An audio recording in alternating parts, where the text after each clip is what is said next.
भंडारा जिल्ह्यातील लाखादूर तालुक्यात तई बोथली गुंजेपार ते मांढळ 7 किलोमीटर रस्त्याचं सिमेंट कॉन्क्रीट बांधकाम मुख्यमंत्री ग्रामसडक योजनेअंतर्गत तांत्रिक अधिकाऱ्यांच्या देखरेखीखाली सुरू झालंय। मात्र नागरिकांनी 2 महिन्यांपासून सुरू असलेल्या रुंदीकरण आणि सिमेंट कॉन्क्रीट कामावर शंका उपस्थित केली आहे।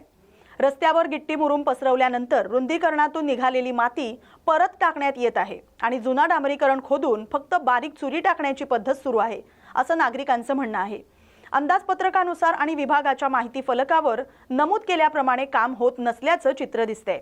यावरून विभागाचे अधिकाऱ्यांची मुखसंमती आहे का असा प्रश्न उपस्थित केला जातोय। स्थानिक नागरिक आणि ग्रामस्थ कामाची गुणवत्ता सुनिश्चित करण्यासाठी वन विभागाने अंदाजपत्रकानुसार पूर्ण बांधकाम करावे अशी मागणी आता जोर धरू लागली आहे। या बातमीचा आढावा घेतलाय प्रतिनिधी प्रकाश नागतोडे यांनी। मालेगाव तालुक्यातील कुतरडोह गावात गेल्या 3 महिन्यांपासून ग्रामसेवक अनुपस्थित असल्याचं नागरिकांनी तक्रार केली आहे। ग्रामपंचायत कार्यालय कुलूपबंद असून स्थानिक कामकाज ठप्प असल्याचं ग्रामस्थांचं म्हणणं आहे। गावकऱ्यांनी मालेगाव पंचायत समितीच्या विस्तार अधिकाऱ्यांकडे लेखी निवेदन दिलं असून ग्रामसेवक त्वरित उपस्थित होऊन कामं पाहावी अशी मागणी केली आहे। त्याचबरोबर 26 जानेवारी 2025 रोजी ग्रामसेवकांनी कोणतीही ग्रामसभा घेतली नसतानाही रेकॉर्डवर ती दाखवली असल्याचा आरोपही ग्रामस्थांनी केलाय। गावकऱ्यांनी या प्रकरणाची चौकशी करून योग्य कारवाई करण्याची मागणी केली आहे। या बातमीचा आढावा घेतलाय प्रतिनिधी भास्करराव गुडदे यांनी।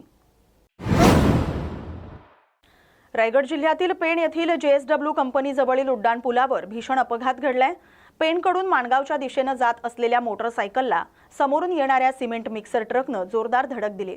या अपघातात मोटरसायकल चालक महेश बाळकृष्ण जाधव यांचा जागेवरच मृत्यू झालाय, तर त्यांची पत्नी सुजाता जाधव या गंभीर जखमी झाल्यात। दोघांनाही तातडीनं पेण उपजिल्हा रुग्णालयात हलवण्यात आलं। महेश आणि सुजाता यांचं लग्न केवळ 8 दिवसांपूर्वीच झालं होतं। अपघाताचा तपास पोलीस निरीक्षक जाधव, पोलीस शिपाई रुपेश कोंडे आणि बीट मार्शल देसाई करत आहेत। या बातमीचा आढावा घेतलाय प्रतिनिधी किरण बांधणकर यांनी। यवतमाळ इथं शिवजयंती उत्सव समितीच्या वतीनं वाघापूर परिसरातील महात्मा फुले सोसायटीजवळ संत गाडगे महाराज जयंती उत्साहात संपन्न झाली। कार्यक्रमात वाशिम येथील सुप्रसिद्ध कीर्तनकार श्याम वानखेडे यांनी हुंडा न घेण्याचं, जातीवाद टाळण्याचं आणि व्यसनांपासून दूर राहण्याचे संदेश प्रभावी कीर्तनाद्वारे दिले। यावेळी मोठ्या संख्येने स्थानिक नागरिक उपस्थित होते। कार्यक्रमाचे प्रास्ताविक राजेंद्र पुन्ने यांनी केले, तर सूत्रसंचालन अनिकेत आगलावे यांनी केले। यावेळी पहिली महिला ऑटो चालक पूनम खेरमोडे, नगरसेवक डॉक्टर नीरज वाघमारे आणि नगरसेविका मीरा वीर यांचा सत्कार करण्यात आला। संयोजक नितीन काळे, नरेश जगदाळे, प्रमोद चिंचोळकर, महेंद्र उमरे, विठ्ठल नागोसे यांनी कार्यक्रमाच्या यशस्वीतेसाठी अथक परिश्रम घेतले। या बातमीचा आढावा घेतलाय प्रतिनिधी कलीम खान यांनी। मालेगाव तालुक्यातील ग्राम डोंगरकिन्ही इथं बुद्ध समाज आणि देशमुख समाज यांच्यात डॉक्टर बाबासाहेब आंबेडकर यांची कमान उभारण्यावरून वाद निर्माण झालाय। बुद्ध समाजानं ग्रामपंचायत ठराव आणि पोलिसांच्या परवानगीनं बहुमतानं कमान उभी केली। मात्र देशमुख समाजाचे काही लोक या कमानीला विरोध करतायत आणि ही कमान खालून जायला आम्ही काय महार आहेत का असं वक्तव्य करत ती उद्ध्वस्त करण्याची धमकी दिली आहे। बुद्ध समाजाचे प्रतिनिधी प्रकाश गवई, रमेश इंगळे, आकाश अंभोरे यांनी सुमारे 100 व्यक्तींवर लेखी फिर्याद दिली आहे। समाजावर हमल्याची शक्यता असल्याचं त्यांनी सांगितलंय। या बातमीचा आढावा घेतलाय प्रतिनिधी भास्करराव गुडदे यांनी।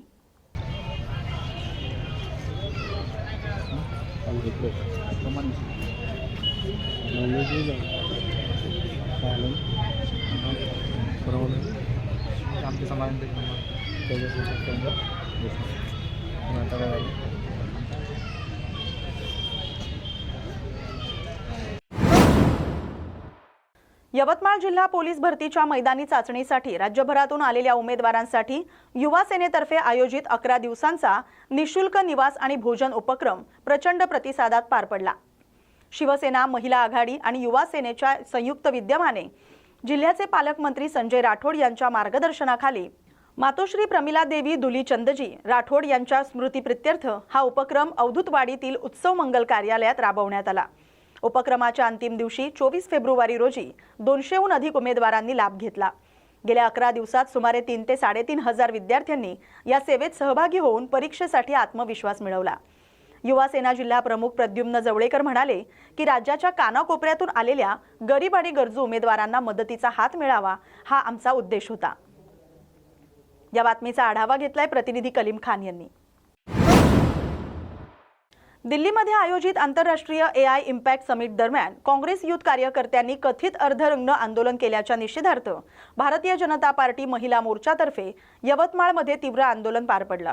महिला मोर्चाच्या पदाधिकाऱ्यांनी घोषणाबाजी करत राहुल गांधी आणि संबंधित कार्यकर्त्यांनी माफी मागावी, अन्यथा जिल्ह्यातील काँग्रेस नेत्यांच्या घरासमोर तीव्र आंदोलन होईल असा इशारा दिलाय। पदाधिकाऱ्यांनी म्हटले की देशाचे पंतप्रधान नरेंद्र मोदी आणि मुख्यमंत्री देवेंद्र फडणवीस यांच्या नेतृत्वाखाली भारत जागतिक पातळीवर प्रगती करत असताना अशा प्रकारचं आंदोलन ही देशाची प्रतिमा मलिन करणार आहे। या बातमीचा आढावा घेतलाय प्रतिनिधी कलीम खान यांनी। संत गाडगेबाबा यांच्या जयंतीनिमित्त भूतपूर्व माजी सैनिक संघटनातर्फे ग्रामीण रुग्णालय परिसरात स्वच्छता अभियान राबवण्यात आलं।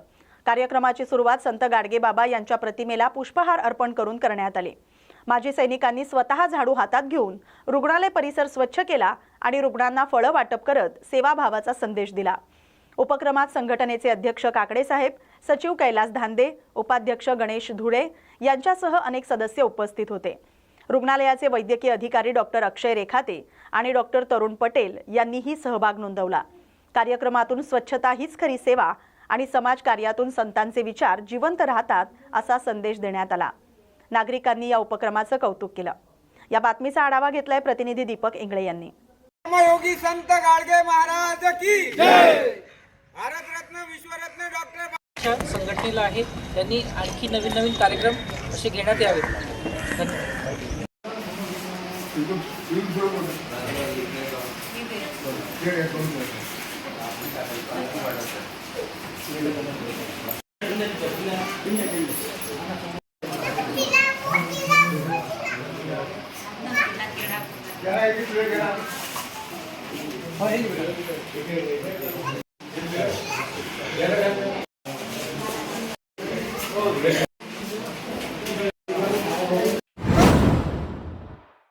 विहीगाव येथील शिक्षक चेतन नारायण कळसकर यांचा बुधवारी दुपारी अंजनगाव दर्यापूर रोडवरील MIDC जवळ दुचाकीचा अपघात झाला।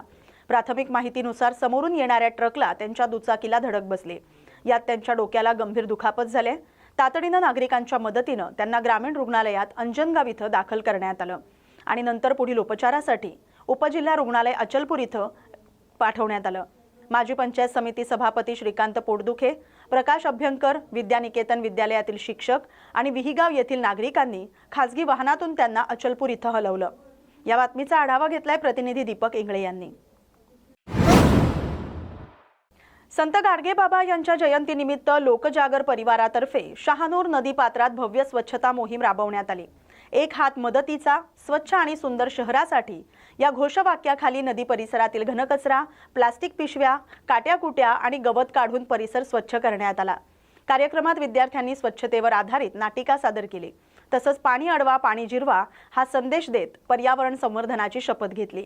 अमरावती लोकसभेचे खासदार बळवंत वानखेडे, नगराध्यक्ष अविनाश गायगोले, जिल्हा नियोजन अधिकारी वर्षा भाकरे, उपविभागीय अधिकारी राजेश्वर हांडे आणि नगर परिषद सदस्य उपस्थित होते। विद्यार्थ्यांचा उत्स्फूर्त सहभाग विशेष ठरला, ज्यांनी गावची स्वच्छता ही माझी प्रथम जबाबदारी आहे असा संदेश दिला। सुरेंद्र वानखेडे यांनी नदीपात्रातील भिंतींवर स्वच्छते संदर्भातील आकर्षक पेंटिंग करून जनजागृती केली। तसंच संत गाडगे बाबांची दशसूत्री सुंदर अक्षरात रेखाटली। कार्यक्रमाचा समारोप राष्ट्रगीतासह झाला। या उपक्रमामुळे अंजनगाव सुरजी शहरात स्वच्छतेबाबत जनजागृती निर्माण झाली असून नागरिकांनी अशा उपक्रमांचं सातत्य राखण्याची अपेक्षा व्यक्त केली। या बातमीचा आढावा घेतलाय प्रतिनिधी दीपक इंगळे यांनी। राज्याच्या अर्थसंकल्पीय अधिवेशनात खासगी सावकारांचा विषय गांभीर्याने मांडण्यात आला। मात्र हा गंभीर विषय अधिवेशनात चर्चेला जात असतानाच चोपडा शहरात खासगी सावकाराच्या जाचाला कंटाळून शहरातील 27 वर्षीय युवकानं घरात गळफास घेऊन आपलं जीवन संपवलंय। आत्महत्या करण्यापूर्वी संबंधित तरुणानं कारणासंदर्भात चिठ्ठी लिहून ठेवली होती। ती चिठ्ठी त्याच्या खिशात सापडली।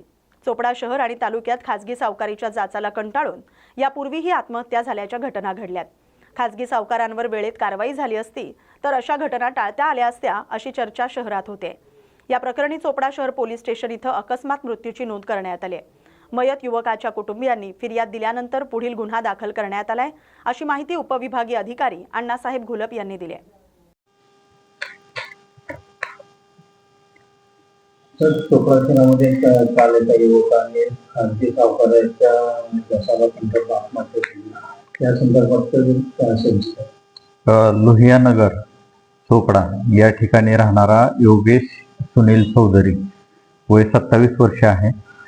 यांनी त्याच्या राहत्या घरात गळफास घेऊन आत्महत्या केलेली आहे आणि त्याच्याबद्दल चोपडा शहर पोलीस स्टेशनला अकस्मात मृत्यूची नोंद करण्यात आली आहे. त्यांनी मरण्याच्या अगोदर एक चिठ्ठी लिहून ठेवलेली आहे. कुणाकडून तरी त्यांनी उसने पैसे घेतले होते आणि त्या व्यक्तीने त्याला पैसे वसूल करण्यासाठी किंवा व्याजासाठी त्रास दिल्याची त्याच्यामध्ये असं एक नमूद आहे. तर आज सकाळी पोस्टमॉर्टम झालेला आहे.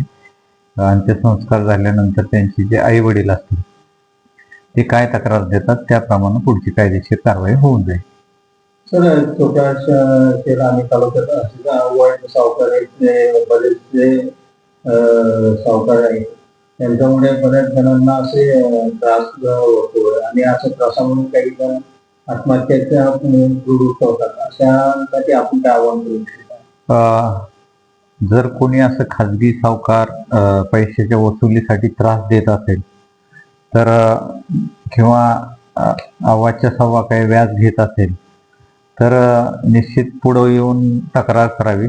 आम्ही 100% त्याच्यामध्ये कायदेशीर कारवाई करू आणि अशी कोणी अत्याचार करणार नाही याची प्रतिबंध करू. या बातमीसोबतच बातमी महाराष्ट्राची मध्ये वेळ झाली आता इथेच थांबण्याची. अशाच महत्त्वाच्या बातम्यांसाठी पाहत राहा न्यूज मराठी 24/7. नवा भारत नवा विचार.